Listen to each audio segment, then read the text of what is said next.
नमस्कार। वृश्चिक राशि का राशिफल कैसा रहेगा वृश्चिक राशि वालों के लिए पूरा वर्ष, और कौन कौन सी ऐसी कठिनाइयाँ जो उनके जीवन में इस साल आएंगी और उन कठिनाइयों से कैसे वो उपायों के माध्यम से बाहर आकर अपने जीवन को अच्छा और सुंदर बना सकते हैं। ग्रह हमारे जीवन में हमारे कर्मों के अनुरूप ही फल देते हैं।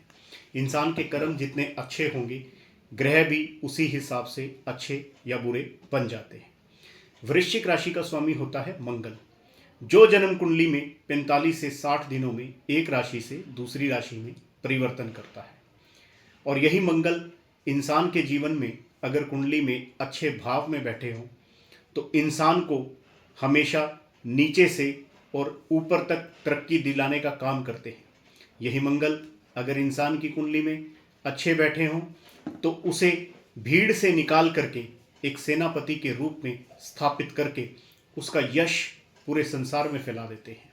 यही मंगल अगर कुंडली में अच्छे बैठे हों तो उसके अंदर एक दृढ़ निश्चय और एक वफादारी की भावना पैदा करके हमेशा उसको जीवन में कामयाबी की तरफ ले जाने का काम करते हैं। यही मंगल अगर कुंडली में छठे भाव में बैठे हों, दुश्मन कभी भी उसके सामने टिक नहीं पाते। कर्जे से वो हमेशा बच करके चलता है।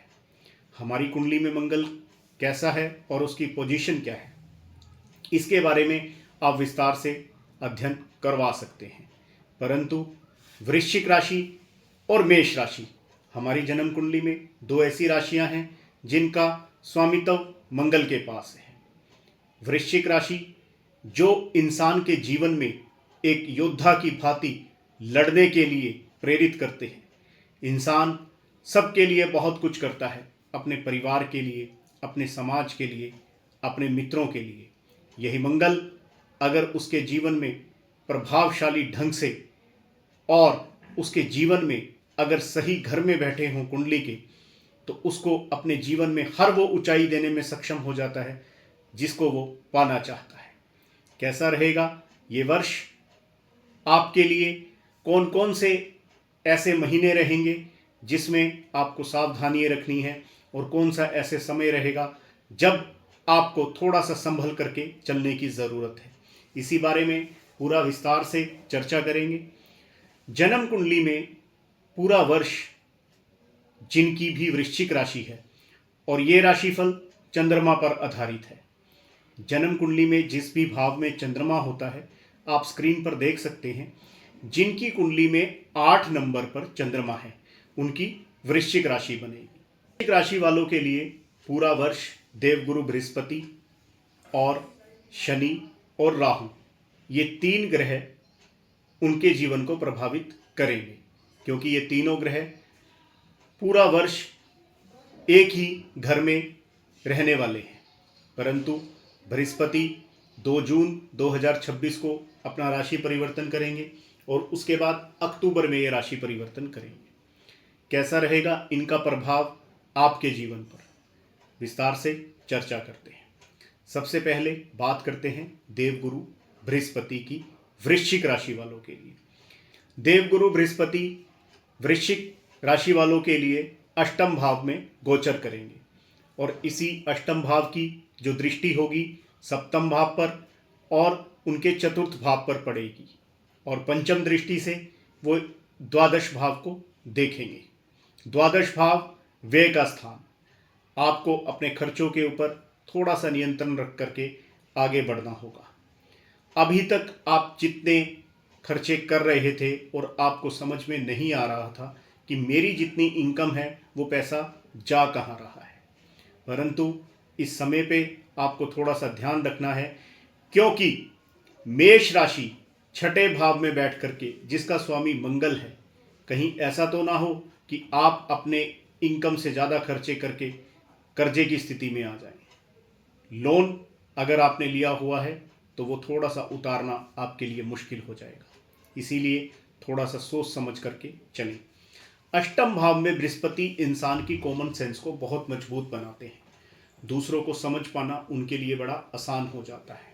अपनी वाणी के माध्यम से वो दूसरों का दिल जीतने में कामयाब तो रहते हैं, परंतु कई बार उनकी भावुकता का फायदा उठा करके दूसरे लोग उनका फायदा गलत तरीकों से भी उठा सकते हैं। गलत तरीकों का मतलब जैसे उनसे पैसा ले लिया परंतु वापस नहीं किया। ऐसी ही सावधानी आपको अपने पूरा वर्ष में रखनी है। किसी को भी उधार पैसा देने से पहले आपको 2 बार सोचना है, और अगर फिर भी देना पड़ जाए तो जो भी कागजी कार्रवाई होती है उसको आप पहले पूरा कीजिए और उसके बाद ही आगे बढ़िए। देवगुरु बृहस्पति की सप्तम दृष्टि जब आपके दूसरे भाव पर पड़ेगी, आपको परिवार में और आपके सगे संबंधियों में एक कंसल्टेंट की भूमिका में ला करके खड़ा करेगा। लोग आपसे सलाह मांगेंगे और आपकी बुद्धि को सराहकर आप उन रिश्तेदारों को और उन मित्रों को मुसीबत से निकालने में कामयाब रहेंगे। यही इंसान के जीवन में आत्म संतुष्टि प्रदान करता है। जब वो किसी दूसरे की मदद करता है तब उसे लगता है कि मेरा जीवन किसी काम तो आया। ऐसी ही भावना के साथ जब आप बढ़ेंगे तो आपके जीवन में उन चीज़ों का समावेश अपने आप हो जाएगा जिनके लिए आप ललायित रहते हैं। आपने बहुत मेहनत की है, जिस चीज़ों को पाने के लिए आप लगभग 2 साल से संघर्ष कर रहे थे वो चीज़ आपको मिल जाएगी। परंतु मिलने के बाद क्या वो आपको सुख देगी? आप सोचने लगेंगे कि मैंने इस चीज़ के लिए इतना संघर्ष तो किया और ये चीज़ मुझे मिल भी गई, परंतु क्या ये मुझे सुख देगी? नहीं। यही आत्म विश्लेषण आप अपने आप से करेंगे पूरा साल, क्योंकि देवगुरु बृहस्पति अष्टम, नवम और दशम भाव में गोचर करने वाले हैं। आपके सुख और दुख की परिभाषा आपको स्वयं ही निर्धारित करके आगे बढ़ना पड़ेगा। जिन चीज़ों के प्रयास के लिए आपने अपनी पूरी ताकत लगा दी परंतु फिर भी उनसे सुख आपको नहीं मिल रहा है, जिस यश के लिए आपने कोशिश की वो यश भी आपको नहीं मिल रहा है, परंतु राहु जो आपकी कुंडली में चतुर्थ भाव में गोचर करने वाले हैं पूरा साल, आपको अपनी बचत को बढ़ा करके और उस बचत से निवेश में फ़ायदा पाने का ये साल रहेगा। मकान और प्रॉपर्टी अगर आप खरीदना चाहते हैं तो ये साल आपके लिए बहुत अच्छा है। कर्जा लेना है तो एसेट्स के लिए लीजिए, लाइबिलिटीज के लिए मत लीजिए। शनिदेव जो आपकी कुंडली में पंचम भाव में बैठ करके जो विद्यार्थी वर्ग के लोग हैं उनकी पढ़ाई में थोड़ी सी रुकावट का काम करेंगे, परंतु जैसे ही देवगुरु बृहस्पति 2 जून 2026 के बाद नवम भाव में आएंगे और कर्क राशि में आएंगे और उसकी दृष्टि पंचम भाव पर पड़ेगी, तो विद्यार्थी जिस कंपटीशन के लिए तैयारी कर रहे थे और उनकी जॉब नहीं लग रही थी उनके लिए फायदे के अवसर बनने वाले हैं। यही देवगुरु बृहस्पति जब दशम भाव में आएंगे और इसकी दृष्टि आपके छठे भाव पर पड़ेगी, अगर आपने कोई कर्जा लिया हुआ है जिसकी वजह से आप परेशान थे, अब वो समय आ गया है कि वो कर्जा आपका उतर जाएगा। शनिदेव तृतीय भाव से आपके सप्तम भाव पे दृष्टि रखेंगे। सप्तम भाव इंसान के जीवन में जीवन संगनी का भाव होता है।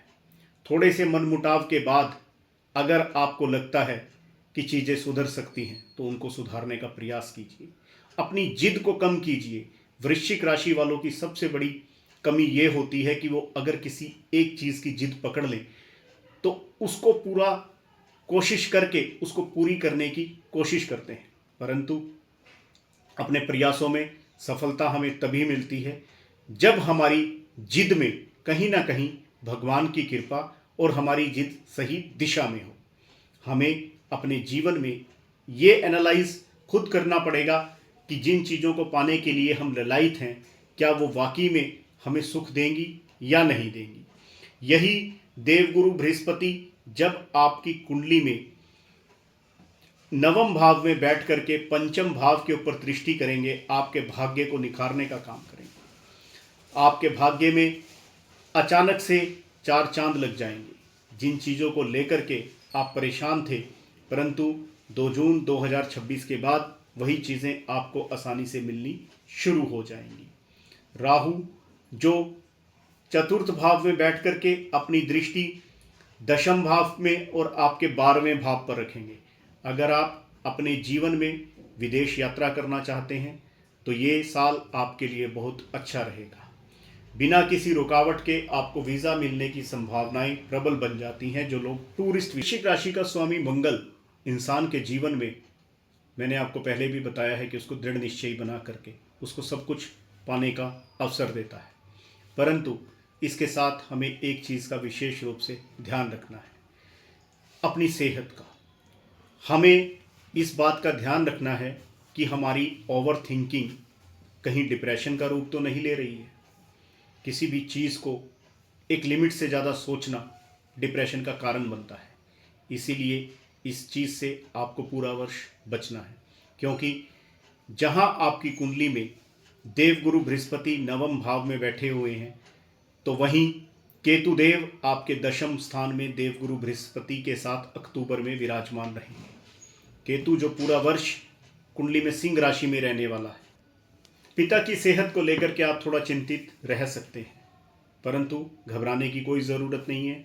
समय रहते चीज़ें संभल भी जाएंगी। जो लोग बिजनेस से जुड़े हुए हैं, स्पेशली एजुकेशन के बिजनेस से जुड़े हुए हैं, ये वर्ष पूरा उनके लिए फ़ायदेमंद रहने वाला है। आपको लाभ, और अगर आप कोई इंस्टीट्यूट खोले हुए हैं तो एक इंस्टीट्यूट से दूसरी इंस्टीट्यूट, फ्रेंचाइजी सिस्टम आपका चल सकता है। जो लोग मार्केटिंग से जुड़े हुए हैं उनके लिए ये साल बहुत अच्छा रहने वाला है। आप अपनी प्रतिभा का लोहा पूरे समाज में मनवाने में कामयाब रहेंगे। ऐसे बहुत से लोग मेरे पास आते हैं और जो कहते हैं कि पंडित जी, हम अपने जीवन में खूब तरक्की करना चाहते हैं। तरक्की करो, उसमें कोई बुराई नहीं है, परंतु वो तरक्की शरीर तक सीमित रहे। अगर उस तरक्की को हमने अपनी आत्मा के साथ जोड़ लिया तो कहीं ना कहीं वो दुख का कारण बनेगी, क्योंकि भौतिकता सिर्फ शरीर तक सीमित रहती है, आत्मा के साथ तो सिर्फ परमात्मा का चिंतन सीमित है। जितना हो सके हमें अपने मन को परमात्मा में लगा करके और उसका चिंतन करके अपने कर्मों को भगवान को अर्पण करके जीवन में आगे बढ़ना चाहिए। यही इंसान के जीवन में सुख और संतुष्टि का मूल कारण है और इसे हमें समझना पड़ेगा। मंगल देव अगर कुंडली में इंसान को एक बेहतर योद्धा के रूप में निकाल करके लाते हैं तो यही मंगल देव इंसान को इन्फेक्शन भी देते हैं। इसीलिए मैं कहता हूं कि हमेशा अपने स्वास्थ्य की तरफ ध्यान रखना चाहिए। मेष राशि, क्योंकि छठे भाव का मंगल आपके शत्रुओं के ऊपर आपको विजय दिलाने का काम करता है। कोई भी शत्रु आपके ऊपर कभी हावी नहीं हो पाता अगर आपकी कुंडली में मंगल की स्थिति मजबूत है। वृश्चिक राशि में चंद्रमा हमेशा नीच का रहता है, यही इस लगन की सबसे बड़ी ड्रॉबैक होती है। अगर आपकी कुंडली में भी वृश्चिक राशि में चंद्रमा नीच के बैठे हुए हैं और मंगल उच्च के बैठे हुए हैं तो वो मंगल के प्रभाव को थोड़ा सा कम करने का काम करता है। इसीलिए सबसे पहले आपको अपनी कुंडली का विश्लेषण करवाना चाहिए कि आपकी कुंडली में चंद्रमा की पोजीशन क्या है। चंद्रमा मन का कारक है और अगर मन ही वश में नहीं है तो कुंडली में सारे ग्रह हमारे पॉजिटिव रहें तो भी कोई फायदा नहीं है। इसीलिए अपने जीवन में हमेशा अपनी कुंडली का मूल्यांकन एक अच्छे ज्योतिषी से करवाना चाहिए। हमेशा हमें अपने जीवन में मंगल जो हमारे रक्त में कारक होता है, क्योंकि मंगल ग्रह का जो रंग होता है वो भी लाल होता है। ऐसे बहुत से लोग जिनकी कुंडली में मंगल की पोजीशन डाउन हो उनको मैं एक बेहतरीन उपाय बता रहा हूँ। वो अपने जीवन में अगर वन टाइम ये उपाय कर लेंगे तो पूरा जीवन उनको मंगल अच्छे रिजल्ट दे या ना दे, परंतु कभी भी उनकी कुंडली में खराब और बुरे परिणाम नहीं देगा। क्या है वो उपाय? आपको अपने जीवन में एक बार रक्तदान जरूर करना चाहिए। आप किसी भी दिन साल में चुन लीजिए, भले ही अपने जन्मदिन वाले दिन चुन लीजिए। घर के आसपास या आपकी जहाँ पर आप काम करते हैं वहाँ पर कोई रक्तदान का कैंप लगे तो आपको अपने जीवन में एक बार रक्तदान ज़रूर करना चाहिए। को एक और उपाय बता रहा हूँ, अगर वो पूरा वर्ष इस उपाय को करेंगे तो निश्चित रूप से उनको भगवान की कृपा प्राप्त होगी और वो अपने जीवन को अच्छे रूप से चला पाएंगे। अगर आपको पूरा वर्ष कहीं भी स्वास्थ्य संबंधित कोई भी परेशानी आने लगे या आपको लग रहा है कि आप थोड़ा सा परेशानी में हैं, तो एक महत्वपूर्ण उपाय आपको करना है। शनिवार के दिन हनुमान जी पर चमेली का तेल और सिंदूर अगर आप चढ़ाएंगे तो निश्चित रूप से आपको हनुमान जी की कृपा प्राप्त होगी और आपकी कुंडली को बल मिलेगा और आप हर मुश्किल से निकलने में कामयाब रहेंगे। तो ये था पूरा वर्ष वृश्चिक राशि का विश्लेषण, वर्ष अच्छा रहने वाला है, परंतु समय के साथ साथ थोड़ा से आपको उपाय निश्चित रूप से जो मैंने बताए हैं अगर आप वो करेंगे तो भगवान की कृपा आपको निश्चित रूप से प्राप्त होगी। धन्यवाद। जय श्री कृष्ण।